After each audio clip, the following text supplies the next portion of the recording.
Hello and welcome to Food and Beverage Therapy Podcast. I'm joined today with my very special guest, Jeanine Niyonzima Aroian of JNP Coffee. Jeanine is the founder of JNP Coffee, which was started in 2012. Welcome, Jeanine. Thank you. Thanks for having me here, Jake. So good to see you. You know, we've known each other for years, but we've only really gotten to talk like a handful of times, so I'm really excited to take the time with you and get to know you on another level. So thanks again for coming. Absolutely. It's a pleasure to be here with you. I should also tell you that I have been drinking your coffee all week, and it's delicious. I got this at the SCA show, and I've been really enjoying it. So thanks for that. Wonderful. You look like you're ready for a refill, though. I am ready for a refill. It is this morning was my last cup, so I'm like, I got to get some more. Right. I'll let you to get the next one. Done. So, there's a number of things that I don't know, and I would love to go over with you. First of all, what's kind of like your, you grew up in Burundi, but what was your first coffee memory or experience? So I grew up in Burundi. Actually, I was born and raised in Burundi, and spent all my, childhood life in Burundi until I came to the U.S. actually to go to college. And my first memory of coffee. Actually, my mom used to drink coffee when I was growing up in Burundi. And the first memory is just the beautiful smell of coffee. And I always wonder, wow, what does it smell just so good? Just the perfume that comes out of Burundi coffee was just something that always intrigued me, but I was never exposed to it because I grew up drinking tea. So that's, every morning before going to school, we always have, a piece of bread and tea. Then you're ready to go. So you were more in a tea drinking household, but you said your mother would prepare coffee as well?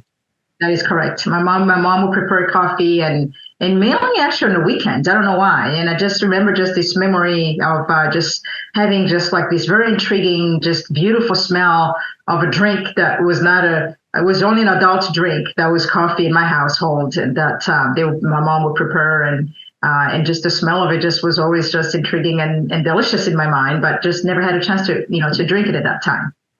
And would your mom actually roast it, or was there a local roaster that you'd pick it up from?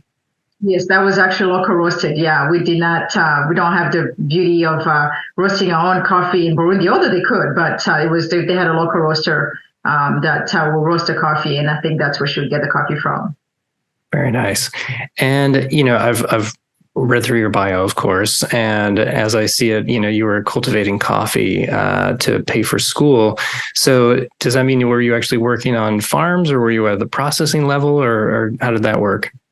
So it's actually my mother who grew up on a farm. My grandfather is the one that actually grew coffee. He had a number of trees, kind of like most of the Burundian farmers in Burundi. Most of them actually have just a handful of trees, and most people don't even know, among other plantations that they have that they plant, for surviving purposes, But coffee is something that almost everybody, especially in the region where my mother was from, my mom was from the northern part of the country in Gozi. So they, my grandpa and my grandfather would grow coffee, and then during the summertime, actually, I have this memory. When I would go to visit, there is an area where there was just beautiful greenish trees with some beautiful cherries, and they say this is prohibited. You can go slide anywhere down the hill, but do not slide around this area. So they were always afraid that we might be sliding down the hill and shaking all the cherries and then losing the money, because those beautiful red cherries represent money for them. But it was actually my mother. My mother is the one who grew up on the farm, and she used to, during the summertime, actually, she used to be asked to pick the cherries and then deliver them at the local market. And I remember her telling me how that's how she got a chance to go to school, because her dad was able to get extra cash where they could be able to send her to school and get some education. And my mom is one of those few people that actually got a chance to go to school, which was very unusual during her time, because most of the girls would stay home and help at home. But my grandfather was so was so sure that she absolutely had to send this girl, which was my mother, to school. And in one way to pay for her education and also education of the other siblings was through this extra cash that we're able to get through from coffee, which of course I did not get to know the story until later on when my mom told me this. She said, "It's interesting you're in coffee. By the way, did you know that's how my dad, paid my schooling when I was when I was growing up, and I had no idea about it." So it was interesting to kind of have to put the two and two together. Wow, it's amazing. So you grew up more in the city, Yes. but your grandfather and your mother had involvement in coffee. And so when you were growing up in the city, what were you kind of hoping to do or aspiring to do in pursuing your studies? So when I was growing up in the city, actually I went to boarding school too. So I was born and raised in the city. At that time was Bujumbura. But and after 10th grade, after the 7th grade, I was sent to a boarding school. So I spent a good amount of time in boarding school, actually. From 7th grade to 10th grade, I was in a boarding school. It was an all-non school, so which was very rigid, very serious education, and also serious discipline. So I would come home during the summertime at that time. And then during the summertime, one of the things that we used to do as a family, we would go to see my grandparents. So I did spend a lot of time during the summertime visiting my grandparents, which how I was kind of like acquainted with, with the coffee trees, although I did not know exactly what the purpose of those coffee trees that we're not supposed to be around as kids and playing around were for. But growing up in the city, it was just a very different life. And then after my boarding school, actually, I came back to the city to do my other higher, but at that time, it's like from 10th grade to 13th grade, I was at in Bujumbura. That's actually where I went to school. At that time, it was a mixed school, was, boys and girls, where prior to that, it was all girls. And it was just another total different experience. And I thought I was going to graduate from high school and go to local university like everybody else. But instead, when I graduated, I had an opportunity, a very rare opportunity to come to the US and voila, and here I am. Nice. And what was, I don't know, I mean, what was kind of exciting or appealing about going to the US? It was nerve-wracking for me to come to the U.S. because, first of all, I didn't speak a word of English when I came here, which is quite gutsy to have that decision to go pursue my higher education in a country where I just actually don't speak the local language. So growing up in Burundi, it's a French-speaking country, so we spoke French and of course I spoke other languages. I spoke the Kirundi and Swahili.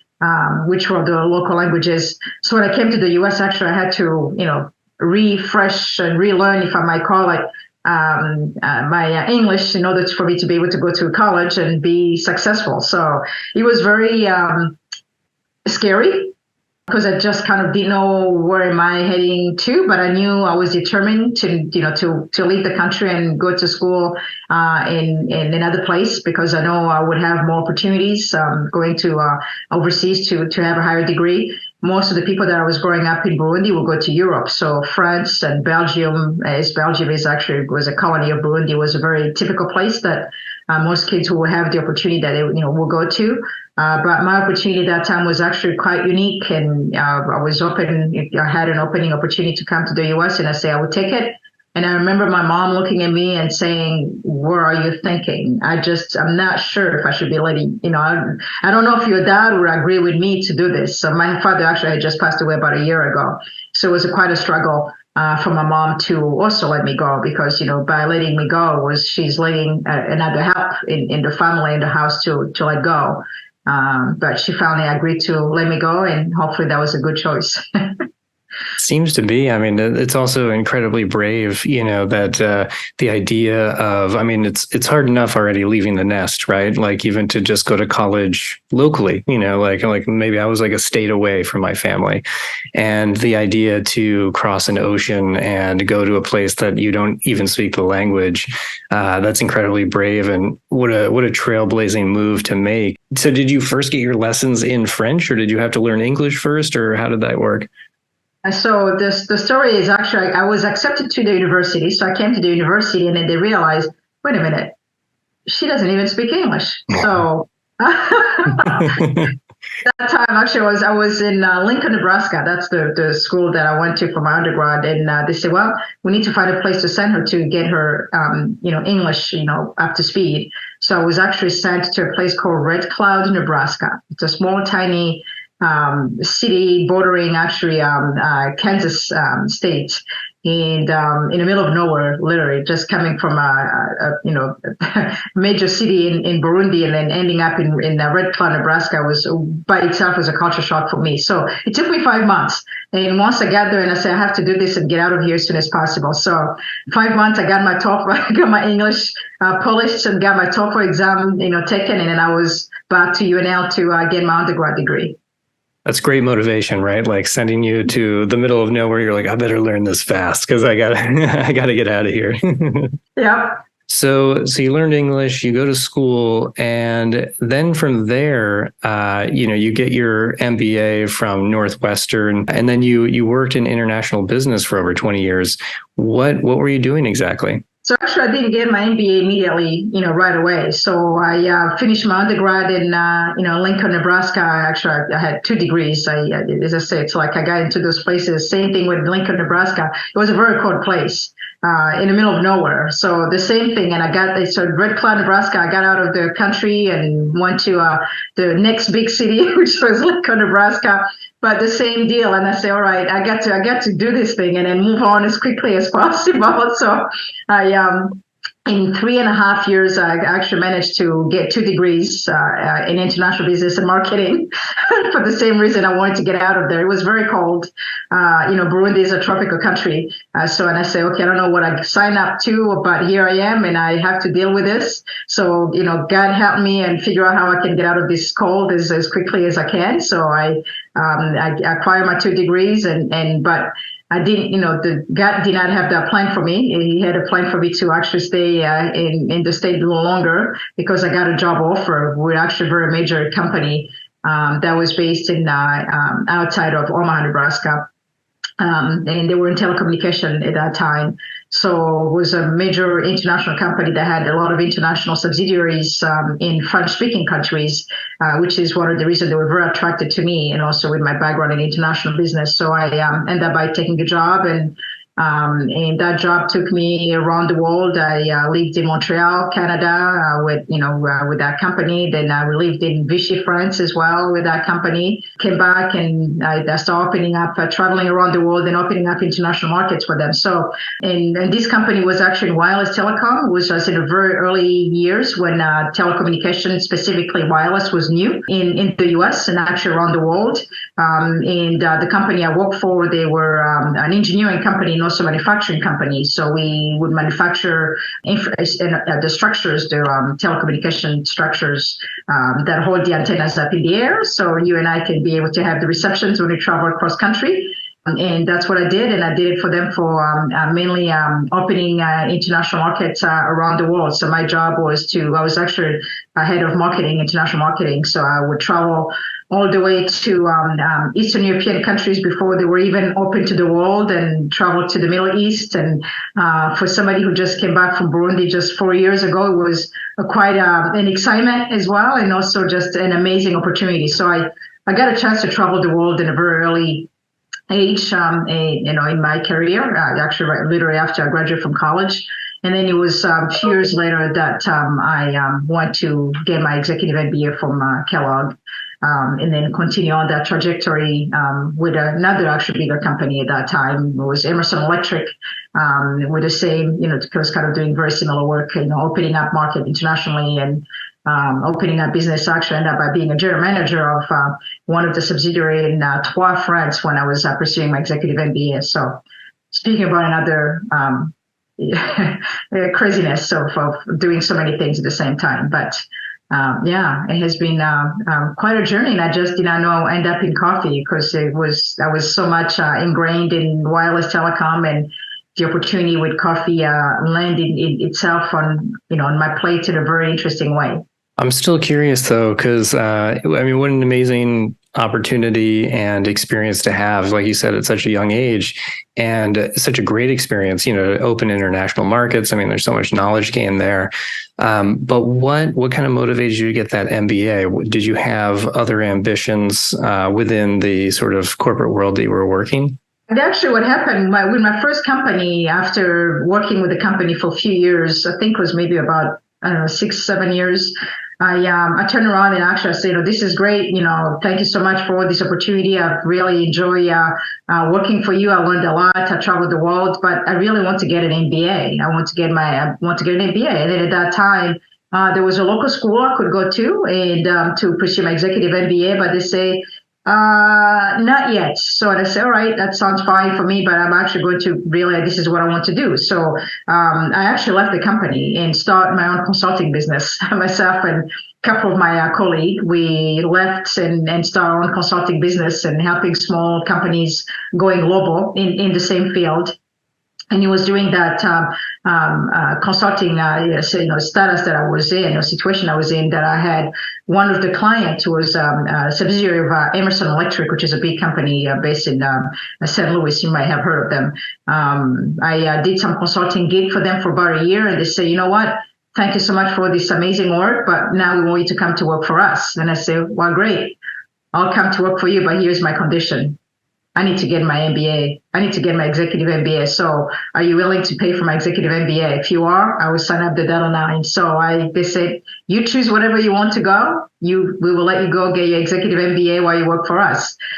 So that's what happened. So then I left my consulting work, and then I applied to a different school around the country, and I was first accepted in Northwestern, at Kellogg in Northwestern, and I took the opportunity, and I also took the job, and here I am. I just, I went on and started working for the company, and they actually gave me a condition that they want me to work for 1 year before I could, go and get my MBA, because it was, a lot of, sacrifice on the end as well to kind of let me do that. But it was really my dream for me. Once I had done with my undergrad, I realized this is great, but I actually wanted to learn more. I was always one of those people who are curious to learn and wanted to grow, and learning has always been something I wanted to do. And so I had an opportunity to actually just, having, their doors open for me to pursue my executive MBA, and that's what I did. And it was not easy doing it, especially from the fact that I had to travel between Chicago and Paris every other week, for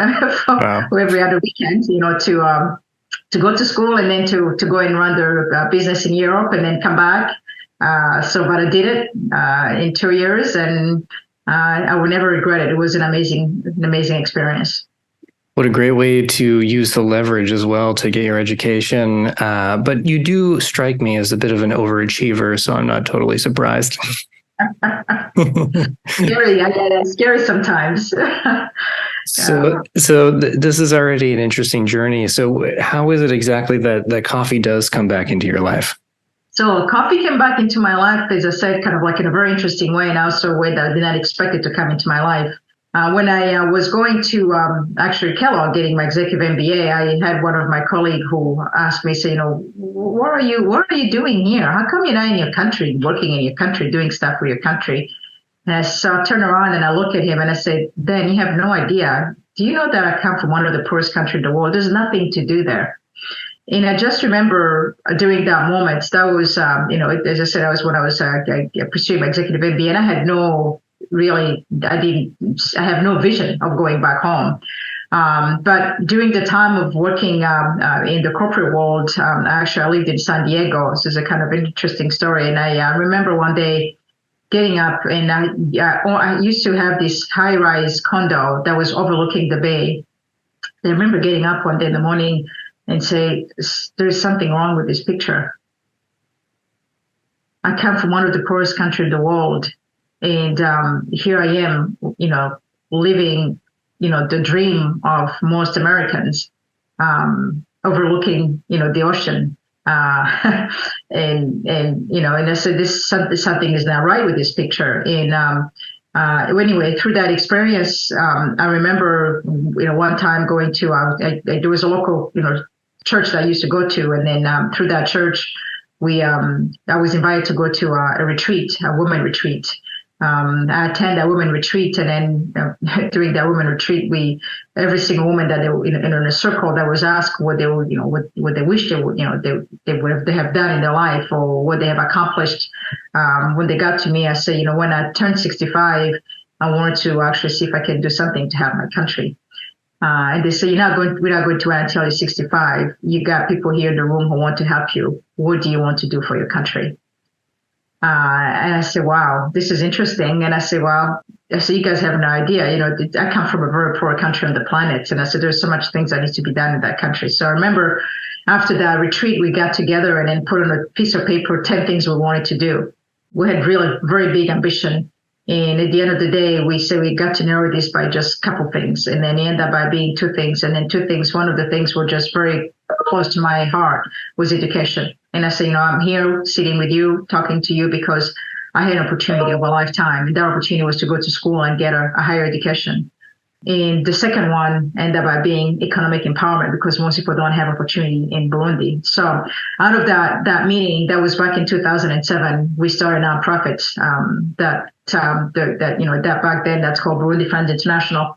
And it was through the nonprofit that I actually went back to Burundi with my board members. It was like 2010 that I encountered coffee again. Every single place that I would go, I went to USAID and speak to the head of USAID because we were introducing ourselves and talking about the work that we are doing and trying to find partnership. And the guy would turn back to me and he said, you need to be in coffee. This is the time to be in coffee. You need to be in coffee. There's a lot going on in this country. You need to be in coffee. You need to help your people in coffee. I was like, okay, thank you. So, and then literally in that same, visit, a relative of mine came to me and say, Jeanine, I know you live in the U.S. and I know your background is in marketing, and I think you can really help me. I have this great product, this great consumption product called coffee that I've been working with, and I'm trying to find a market. I don't have a way to get to the market. Can you help me? So the 2 and 2 kind of came together. And then I came back home, and then the same person actually reached out to me, and I said, I don't know what you're talking about, but why don't you come here with me? I'm going to take you to this thing called ACAA, and then we're going to find out what if this is viable. So that was 2012. It was actually, I think it was in Portland, and we went to Portland and visited ACAA, the show, talked to people, and I said, I think you have a potential here, but I'm just too busy. I don't have time for this. I'm a consultant in telecommunication, and I run a nonprofit now, and at that time we're actually expecting my 2 little children, and I said, I really don't have any time. So, and he said, please help me. So I went back home and I spoke to my husband, and then he said, you're out of your mind. How much more can you put on your plate? Something have to give, something has to give, so you're running a nonprofit, you're running a consulting business. We are about to, welcome some kids in the world. And by the way, you have a husband. So which one are you going to drop? So anyway, long story short, I ended up by dropping telecommunications because I have actually been in it, for quite a while. I've had really very long career in telecom, and I felt like, I'm going to do something that I'm just going to go to this show with this kid. I'm helping other people in my country I don't know, and then this relative of mine that really want me to help him. I know he's gone through a lot of tough time, and I kind of want to help him, and I just want to kind of kick back. I'll be just, helping him and taking him to this ACAA thing once a year. So that was the starting of my journey in coffee. And 2 years later, working with him, actually, I helped him to become number 1. He won the Cup of Excellence, number 1, number 3. Amazing. How many years has Cup of Excellence been in Burundi now? It's Cup of Excellence started in Burundi in 2012. I think the last time they actually had it was 2000. I want to say either 2019 or 2020. They have not been back there yet, but which is very well needed because the country does need some exposure in that way. Absolutely. But yeah, that's kind of how I stumbled in coffee, and literally thought that it was something I would just do once a year. I traveled to this show and have this kid, and now I producing, exporting, and sitting on the SCA board and doing so many other things. So, like I said, overachiever. I'm so curious though. So, you had that really interesting and insightful moment when you were in San Diego, and you're looking at your view and you're thinking that, this isn't right. Is it was the feeling a feeling of guilt, or was it more of a feeling of that you weren't being as purposeful as you wanted to be, or what was it exactly that was kind of striking with you? I really, to me, it was what struck home was, why am I given this opportunity? Was, both actually. And I actually never thought that, doing something back for my people and back, through the nonprofit was going to be as fulfilling as it was for me. It was actually very fulfilling to the point that the money would never actually bring me the joy that I was able to receive from giving back and helping my own people. And maybe it was a spiritual thing for me when I realized, I am given the opportunity to be here because I am called to do something bigger than what I'm doing right now.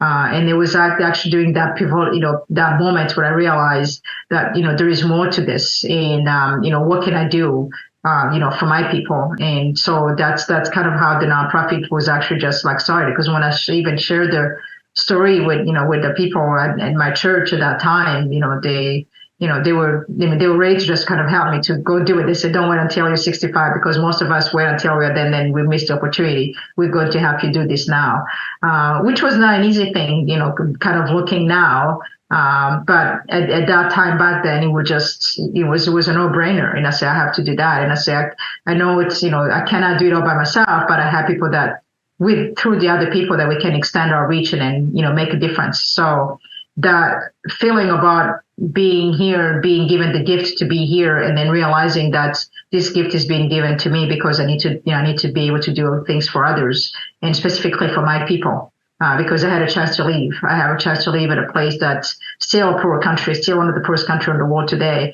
They still have a long way to go. And I was, in my point of view, I was one of those few people that I felt like, this opportunity, I have to use it to fulfill, my goal and my calling here. Yeah, I always love that line from Paulo Coelho, where he says, that the world is conspiring for your success, and it sounds like you kind of had a similar experience where you were getting this inkling, but then all of a sudden, there were other people who were like, yeah, do it, move it forward, push this, and people willing to help you on your journey, which I think is amazing. Your uncle is still in coffee, but is anyone else in your immediate family still working in coffee in Burundi? Actually, it was my cousin. Yeah, that's it was my cousin. Yeah, I have. Yeah, my brother. Actually, now I have also another sibling of mine who's in coffee, who is also doing some work in coffee. But nobody direct family. It was actually kind of interesting because, as I mentioned, my mom, when she turned to me and tell me about the story that how she grew up in coffee and how she went to school because of coffee and how really coffee has done a lot for her and for her family. You will not even know in Burundi. So it's because, most people actually do, there's a lot of people who grow coffee in Burundi. And there's a lot of smallholders who just have a handful of trees. I always tell people the average is 25 to 50 trees for every farmers in Burundi. So a lot of people actually do, rely on coffee as a crop that provide that additional income, to help them to do other things, other than just what they are able to grow and consume themselves. So it's one of those very rare crops that can provide that extra income.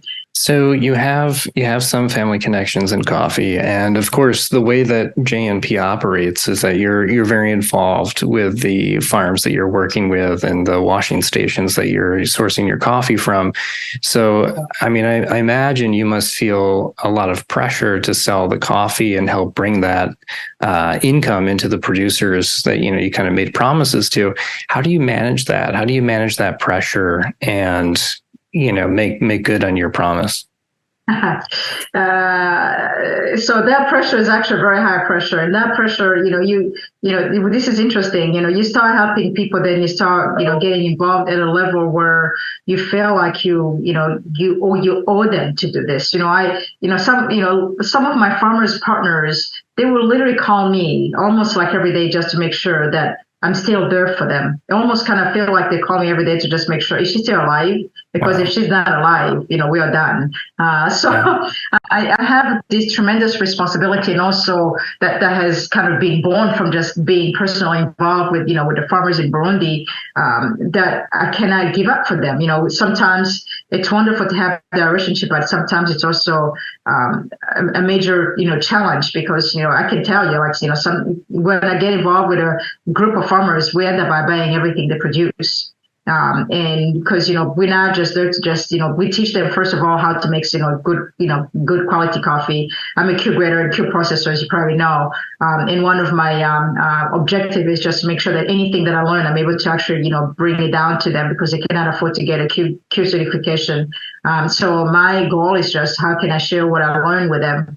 Not only just how can I share what I learned with them, but in every single year they continue to producing higher quality coffee, and my responsibility is always to try to pay, first of all, pay a high price, and second, give them premium to give them that incentive to continuously producing a high quality coffee. But also on the top of that, I'm not only just going to be buying the top of the coffee that they produce, but I'm also going to also buy everything they produce. And then literally they just, sometimes they just come to me, they say, yeah, great, thanks for all this, wonderful gift and all this great coffee you're buying from us, but what am I going to do with this other one? I have no other place to, to sell it to. You're our sister, you're our mother, you're everything. Please save us. And no pressure, right? No pressure. So I end up by sometimes, and my team will actually look at me. They say, "What are you doing?" And I say, "Don't worry. Whoever put me in this situation is going to figure out how to get me out of this situation. So we'll figure out. We'll figure out together." Sometimes because of that relationship, it's just not a pure kind of a profit, business for me. It's also a business where I feel that we can make a lot of difference. We have an opportunity to be able to teach people. We have an opportunity, especially to be able to teach women farmers. We do a lot of work with financial literacy program that have been very successful, but we also, take a lot of risk by buying a lot of coffee. And as I say, sometimes like right now, I have stocks of coffee that I'm trying to move, and I turn around and I say, why did I buy all this coffee?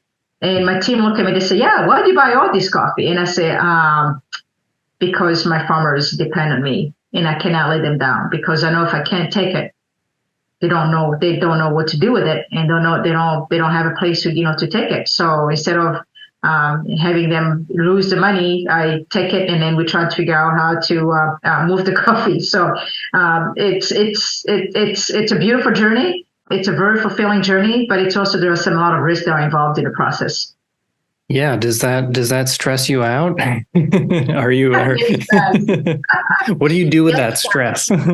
Yes, it does. I cannot tell you how many nights that I spent just wondering how we're going to do this, how we're going to move all this coffee now.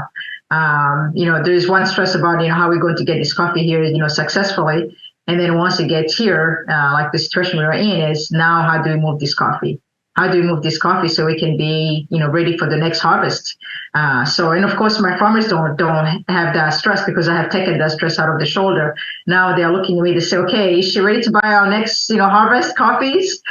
So sometimes I think we have to juggle, but when you get involved in coffee, I think your heart and soul get involved so much sometimes that, it's hard sometimes to balance, but needed.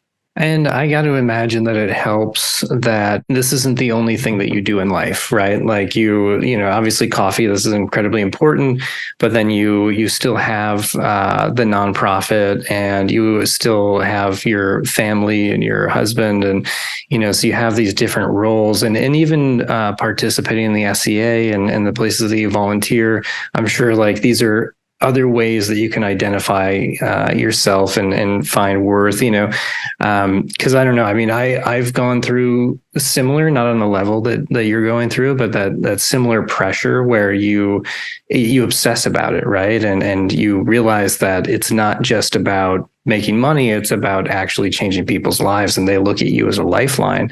And that's an incredible amount of pressure. So being able to sort of diversify where you take energy in from, I think is incredibly important. So I think I'm just impressed. I'm very impressed with what you do and what you're able to do, and that you went from this successful, cushy job to take the leap and become an entrepreneur and sort of blaze a trail that you hadn't seen before you. And I just think that that's amazing. So given your background and, working and having the MBA and all this stuff, what do you see has kind of been the greatest preparation for what you are doing today with your business? Wow. I have to say that not only my MBA, but really my work experience prepared me to be what I am today. I think I was an entrepreneur at heart, from get-go, actually. I think even when I was a little girl, that's something I didn't, touch it. I already had that entrepreneurial spirit. I remember during the summer times where we had no much to do. We had 3 months really during the summer times and nothing to do. Sometimes I felt like nothing to do, although my parents would find a way to get us something to do by just sending all the workers at home. And then we had to figure out how to make the cooking and the cleaning of the house and so forth. But I remember when I was a little girl, actually, I used to make, they call beignets. I used to actually make beignets and then sell them to, in my neighborhood. So at a very early, age, and just don't know what I was going to do with the money. But I just remember just like, making beignets just kind of was a pastime. And then just like make money because I would sell the beignets, to our neighbors. But that, and enough. And my mom also was an entrepreneur. She had a business, was a business owner. And I think I kind of got a lot of inspiration, through her. But I really want to really acknowledge that the experience that I had working with Valmont Industry, Emerson Electric, they were both like, big corporations, still are big corporations, gave me a chance to be exposed to some tremendous experience of running businesses that I would never be able to acquire somewhere else. So even that experience, I even took it to in the classroom. The program I did at Kellogg, part of the program was they would not take anybody. You have to have had at least 10 years of management experience to be able to be accepted in the program. And I have to really say that, the blessing of just having that entrepreneurial spirit with me, as well as the experience that I had working in corporate America, running international business and opening market around the world and as an international marketing manager, and then eventually as a general manager, got me a chance to, get my feet wet before I could get out and start my own. So it was not hard for me to start my own business because I've been there and done that. So that part was easier because I have already acquired the experience that I needed it to be able to be successful. Amazing. Yeah, you had that experience. You already knew how to enter a new market and break that ground and, kind of be the icebreaker and open in business and internationally as well, which is a huge skill. And you had that initial experience just coming to the US in the first place. So you've always been kind of, breaking the trail in front of you, which is amazing. But how did you get JMP off the ground? I mean, for green companies, financing is normally the largest barrier to entry. So how did you kind of overcome that hurdle and get through the first couple of years? I think I have not really come that over hurdle even after 10 years in the industry. But the way I actually just really, got into the coffee is literally after you heard, all my experience and years in telecommunication, 20 years, every single penny that I have saved from the retirement, I just put the money into the business. That was the only way to get into it for me. So I had no other ways. I had no parents. I had no parents or friends that will lend me the money. I just had to use what I had learned in my previous careers to get into coffee. So even today, I always tell people it's like, my retirement is sitting in my inventory. So, and that's just the risk, I think, of this business, and then taking business loans. So I think then as you grow, then you expand the business by leveraging by taking business loans. But it's very challenging sometimes when I kind of get up and say, and I'm like, all right, all my investment, all my life, that I have worked so far, it's all sitting in that coffee in the warehouse. Again, like tremendous risk. I mean, you are a true entrepreneur, and you really put your money where your ideas are. I often wonder, because I do the same thing all the time. And I wonder, it's like a very fine line between an entrepreneur and just a gambling addict, It's like, we'll bet it all in on whatever the pursuit is. I think that's incredible. And it's incredible what you've been able to do. So in that first year, for instance, like how much coffee did you bring in and how much coffee did you sell versus where are you guys today? Back then, I wanted to bring actually coffee that we already knew that we had, clients for. And then as we start growing, then we start taking position where we could actually have, spot coffee, because we would, at the end of the year, the day, we actually have people who come to us and say, do you have anything? We didn't book ahead of time. Do you have anything for us? So it's that balance about, forward contracting and also having some spot coffee to be able to offer to new clients, or even some who might be running out, to be able to fulfill that need. That's end up by being a combination of both. So yeah, in the beginning, we could also bring so much because we had so much to be able to afford to bring in. And then as you grow, then you end up by having more position that people can tap into. About how many containers a year are you bringing in for JNP presently? Wow, that's a very good question. Quite a number of coffees. Quite a number of, we have plenty, let's put it this way, we have plenty of coffee for anyone who is interested to support our mission and our work in Burundi. So, yeah, we have, we do pallets, wise in terms of coffees to some people who want, full container. We can also fulfill that full container need. So and actually, the other thing also, we also have coffee now in the US, also have coffees in Europe. So we have coffee in different continents as well. So, but yeah, we are, we have grown, for just a handful of a few bags to now moving, container wise of micro lots. I didn't realize that you had gone international as well. So that's cool to hear that you're also in Europe. Yes, absolutely. I had to. I mean, I'm already, I'm international by default. So yeah, we are doing work in Middle East, Europe, and the US, and a little bit of Asia. So yeah, we're now in the US. JNP Coffee is definitely a very strong global company. And I know you have the volume because you had that nice deal with Pete's Coffee, and they're not going to source if they don't feel like they can get enough volume out of you. That's correct. That is very correct. What would you say is your greatest success with the company so far? My greatest success is actually really the relationship that I was able to have, that I'm still having with the people of Burundi. The fact that I was able to pivot this and go back in Burundi. I mean, I actually thought when I came to the US that I had escaped the poverty, that, I was done and I was going to live, a life of, free of poverty. But I'm actually back and working with my people.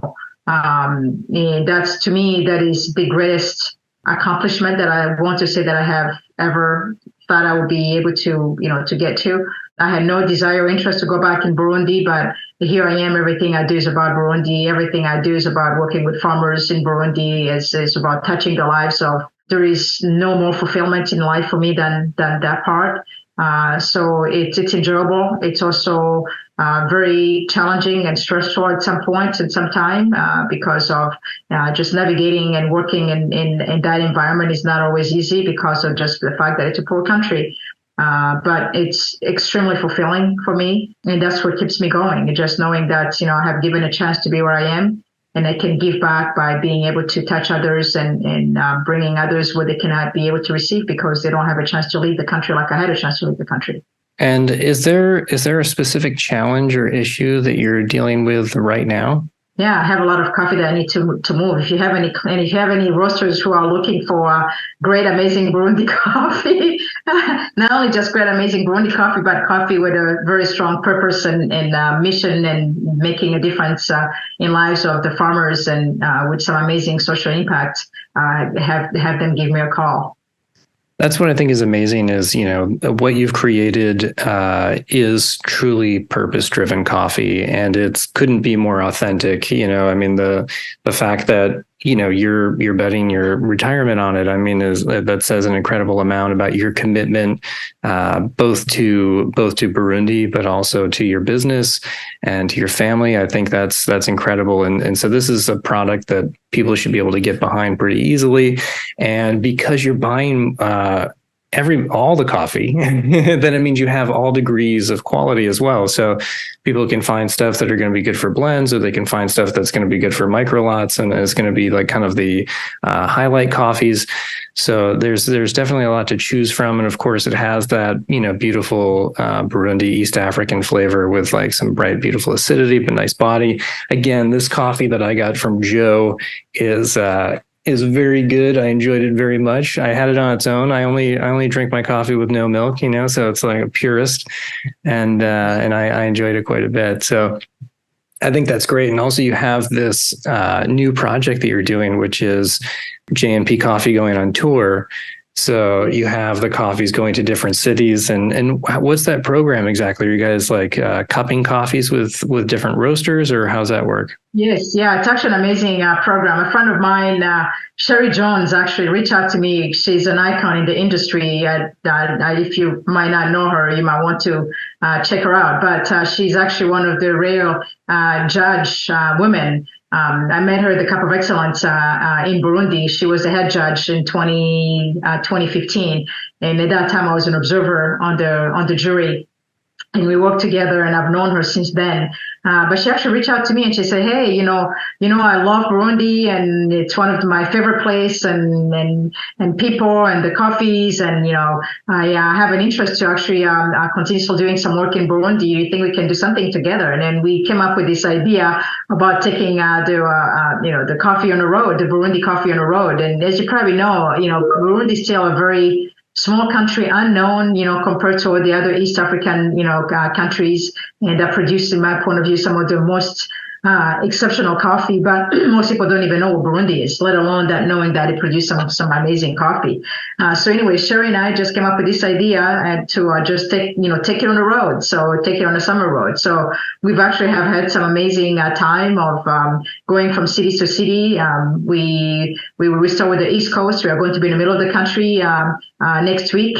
And then we're going to be on the West Coast next week, and we are just organizing some cuppings and inviting everybody and anybody who can join us, but hopefully roasters who want to be exposed to some amazing East African coffees and come to the table and taste the coffees and hopefully buy some coffee. So it has been an interesting idea and also adventure and costly. Sure, of course. Are you planning on heading back to Red Cloud to do some cupping?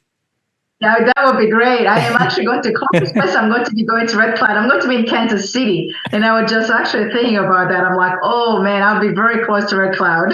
So I'll be heading to Kansas City. That's actually my next trip is in Kansas City. Yeah. That's great. And are you going there personally as well? Yes. Oh, yeah. That's great. Yeah. Kansas City is actually pretty fun and has a really developed coffee scene there, which was surprising to me. But it's also not far from Topeka, which is where PT's coffee is. I don't know if you've ever met with PT's, but they are great fans, first of all, of like direct trade, but also more purpose-driven coffees. I'm friends with Jeff and the guys over there. So if you haven't already met with them, that might be a good place I could introduce you to as well. Well, thank you. I know them very well. I actually used to live in San Diego. As you probably know, they have acquired a company in San Diego. Yeah. I'm very so yes, I do know Jeff. Yes. Yeah. Very cool. Awesome. Well, I think that sounds like a great program, and it's such a good idea. I definitely think that that's a great idea. The more in-person cuppings that we can get involved in, I think people are still really longing for that idea. Are you planning on integrating the new SCA cupping form into the process, or are you still going old school? Actually, you'll be surprised. I think I was probably one of the first people to introduce the new cupping form in Burundi. I was in Burundi. Well, you probably know we have a lab, which is something we didn't talk about. But I have a staff here, but I also have a bigger staff in Burundi at Aroian because that's where we do most of the work. And so we have a cupping lab in Burundi, and I was able to introduce the new form, the value assessment form, in Burundi in May with the help of Chris Corman. He actually came to for a visit, and I said, Chris, let's do this. We'll go. Yeah, let's. I know you're a great instructor. Let's take a shot at this and see if we can get our people to be exposed to these new forms and see what the reaction is to it. And so we did it. We did it in my own country and in origin and my own lab in Burundi. And the reception was, mixed, which is expected because anything that's new. But I'm actually very excited about the forum because for me, it's actually very easier and a little more straightforward. It might kind of look, daunting from a lot of people at the beginning, which is normal. And we're all still learning about, a few things because I'm like, where is the numbers? I cannot add things up. So, but yeah, I got a chance to, try it out the first time this summer. Very cool. I know that a lot of the objective behind it is to give an opportunity for people to sort of interject even a little bit of their own subjective value to the coffee. So beyond the objective part, which is whether it's sweet and acidic and all these things, you can add the kind of subjective, like how you feel about the coffee and what maybe an additional value add is there. Do you find that to be useful and helpful? Absolutely. Absolutely. So I think kind of the same thing that we talked about, earlier, where my farmers depend on me and they call me and I know who they are. And I feel like I have the obligation to make sure that, they can continue growing and growing. It's very similar, in coffees. I think that, sometimes I might, cut some amazing coffees on the table, but at the end of the day, I might end up by choosing one coffee specifically because, like in this case, it's a woman coffee. And I know the work and the sweat and the challenge that they are going through. I can see people in the coffees, so it's always, we always, cut blind, but I can always tell you what this coffee belongs to X, Y, and Z. Sometimes I get some surprise, but there is also that, who is behind the work. That's also, how much work are they putting into it that I'm very aware that also might make me make decisions, one way or the other because of the relationship that I have with those farmers or because of the work that I know with, going on there or the help that they might need specifically. So yeah, there's a lot of that going on. And then you have a chance to really use that on, with the new forms. I think it's a great idea. And the idea is to be able to match people with the coffees that they're looking for. So that way the value we're assigning is matching up with the person who values those things, which I think kind of levels the playing field a bit. Now, over the years, you've done a great job of marketing yourself and JNP Coffee, and basically it seems like everybody I know knows who you are. So that's a good accomplishment. You're always speaking, you're volunteering at all these places. So people know who you are and they know the quality of what you're doing. What do you think is that? What's kind of the obstacle that is holding back some of the sales? You said maybe you had a lot of coffee that you need to sell, and maybe that's an obstacle right now. What do you think is kind of what's causing that obstacle? And very specifically, for in our situation, is like the lack of knowledge of the place. Most people don't know what Burundi is. Most people still don't know Burundi is a producing country, a coffee producing country, and a specialty, producing country. I think it's funny because I've been in this industry and this business for over 10 years now. And then I thought, I'm like, by now, everybody will know what Burundi coffee is all about. But, I still encounter people who have never tasted Burundi coffee. Or yet people who actually have know about Burundi coffee, taste Burundi coffee, but cannot find the Burundi coffee. We cannot find this coffee. Where can we find this coffee? So there's a number of different factors that actually I think that plays, in this challenge, is the knowledge of the place, also where to find it. That's kind of still not always straightforward, for most roasters, and also be able to find somebody reliable to get the coffee from. Sometimes people have relationship with a producer, and then something happens, and that producer, run away. You can never see them again. So there is also that challenge that people want to be able to find who they can rely on, they can trust that they are all going to be there for them tomorrow. If something goes wrong, they can bug them up. So there is I think a lot of that still out there. That cause barrier in my point of view, and of course, like everybody else, a lot of people are long in this market right now. So we have excess of coffee in the marketplace globally, just in general. Right, that's fair. And, maybe also the flavor profile. If they don't know where the country is, they likely don't know what the flavor profile is and whether that's desirable and how that's going to fit into how they're blending. So I think that's part of what's great about the cupping tour that you're taking is so people understand that.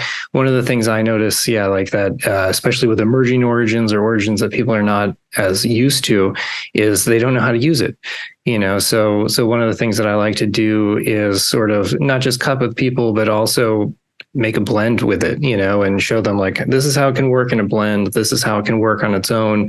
Because ultimately to do volume, you want to be in that blend, right? Because that's where they're going to be buying more than 1 to 5 bags. That's when you're getting the 25 to 50 orders. And so the better that you can sort of help them with, is it going to be a pour over? Is it filter? How can it work in an espresso? These type of things. I find that to be really helpful. And let's just get it out of the air right now. I'm going to wing it. Burundi, of course, is south of Rwanda and shares the border with Rwanda, but I think it also touches Congo on the west, and it touches Tanzania on the east. The southern border is Zambia. Okay. Yeah. So because you're connected to Tanzania, then that's where you're going to be exporting from, right? So just so we can paint a picture for people right now, that's where you're located. It's a small country, kind of again maybe is slightly bigger than Rwanda, and has a lot of mountains, high elevations. So you get these really nice acidic flavors, but there's also a lot of sweetness. Because what are the primary varietals that are growing there? Yeah. So first of all, I have to tell you that it's not until I went back to Burundi and realized how stunning and beautiful the country is, because, and I remember just going back home and I'm in the city of Bujumbura where I'm from, and I look around me, it's all mountains. It's just all mountains. So coffee grows, a lot of things that grow in Burundi grow in a very, very high elevation because we are very lucky to have these beautiful high mountains that go up to, 2,000, meters above sea level, which is pretty high. And because of that, and then also the volcanic soil, we have volcanic soil in Burundi, just the quality of the coffee, I call the sparkling acidity of you find in Burundi coffee, and the floral and the fruitness and then the body, all that together just are able to produce some just like the amazing profile that most people are looking for. And then not mentioning about some chocolate notes, it depends where you are in the country. Some of them I have more the lemon, as the side of the taste, with the other part of the country, like the central, might have more the chocolates, spicy notes. So you get everything. I kind of feel like you can get, I get what I call the mini terroir in Burundi because of just the varietal that just presents with the structure and the topography of the country in general. So you get to have like a lot, but also Burundi is a landlocked country. Like you said, it's the size of Maryland state. It's about the same size as Rwanda. And most people don't know the country, don't know that actually because of all the condition of the rain as well. I mentioned about the volcanic soil, the high altitude, the rain, and the shade. Just, a lot of the coffees in Burundi are grown under, within other plantations. So you get a lot of shade as well in general.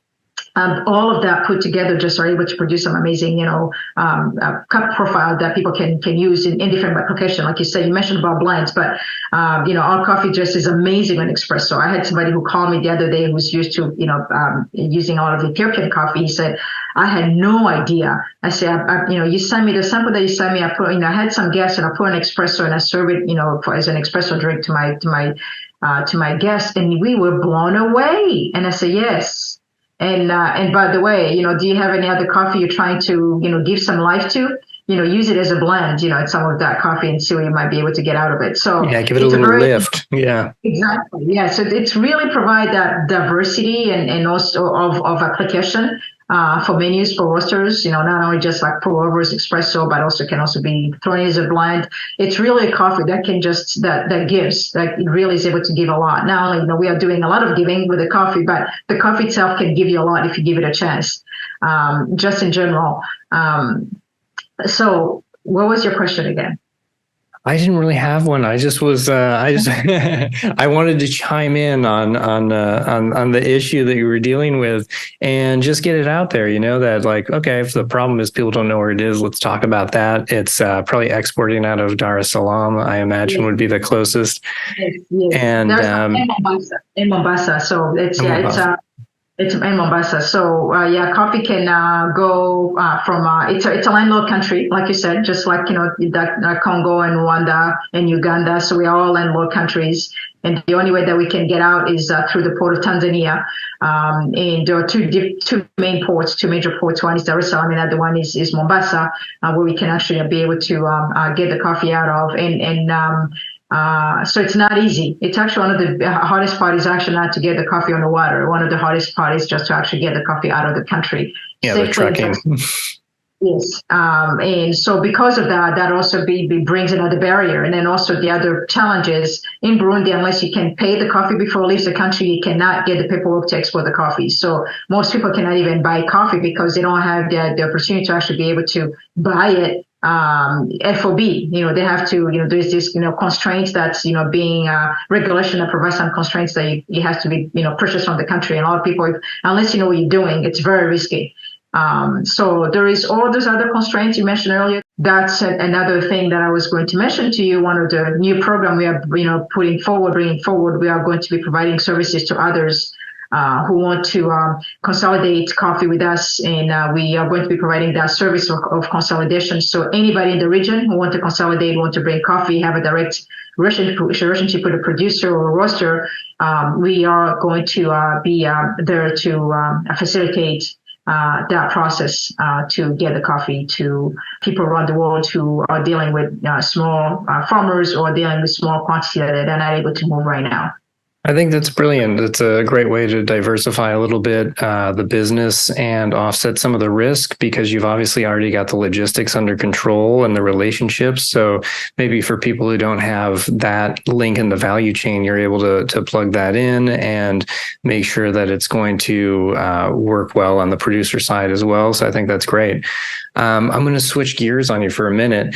In addition to all these other things that you're doing, you're married, you have children.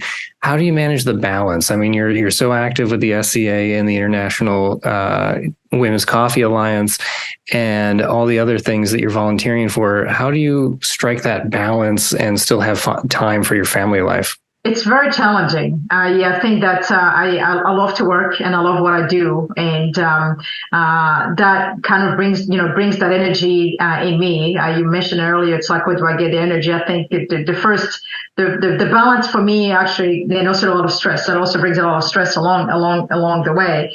But I have an incredible supportive husband, and I don't think that if I didn't have that behind me, I would not be able to do what I do. So he understands who I am, and he understands what my mission in the world is, and he's very supportive. Even my kids, they know that every single time anywhere that we travel, oh my gosh, she's going to stop to another coffee place. So, I think that the balance, you have to strike the balance. Otherwise, you run into trouble. But that striking that balance is not always easy. But I think it starts with having the support in the family. As I say, for me, it's the support of my husband, and also our kids are a little older right now that they can, come along and go along with mommy, and they know mommy is in coffee, and they know mommy is helping all these people in coffee in Burundi, and they want to also be able to do that one day. But I get up in the morning. The first thing that I do after coffee, I go to the gym.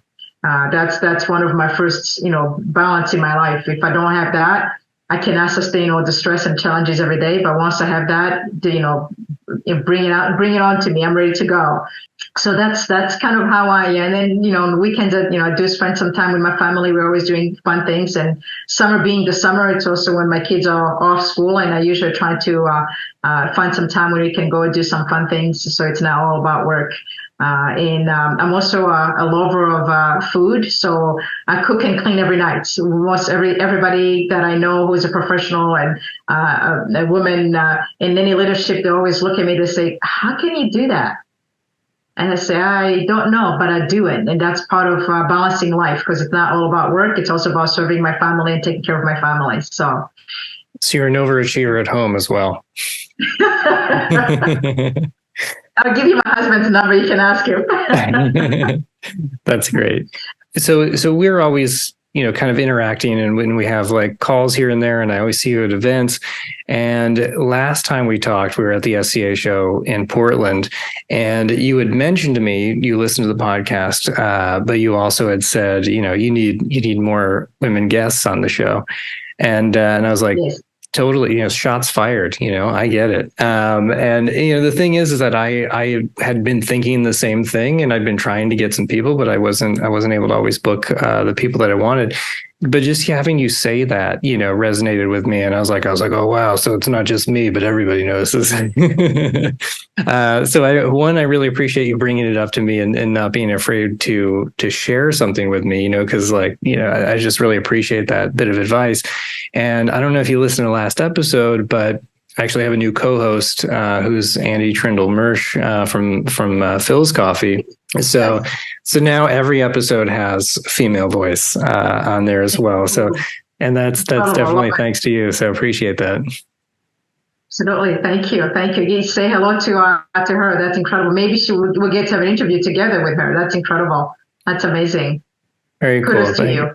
Yeah, thanks. And I love this relationship because we've always had kind of a back and forth, like I feel like you were never afraid to ask me for some advice or ideas, and then you're always quick to come back the same way. So I just want you to know I really value this relationship, and I love that interaction because there's so few people that give me feedback and ideas, and so I just love this.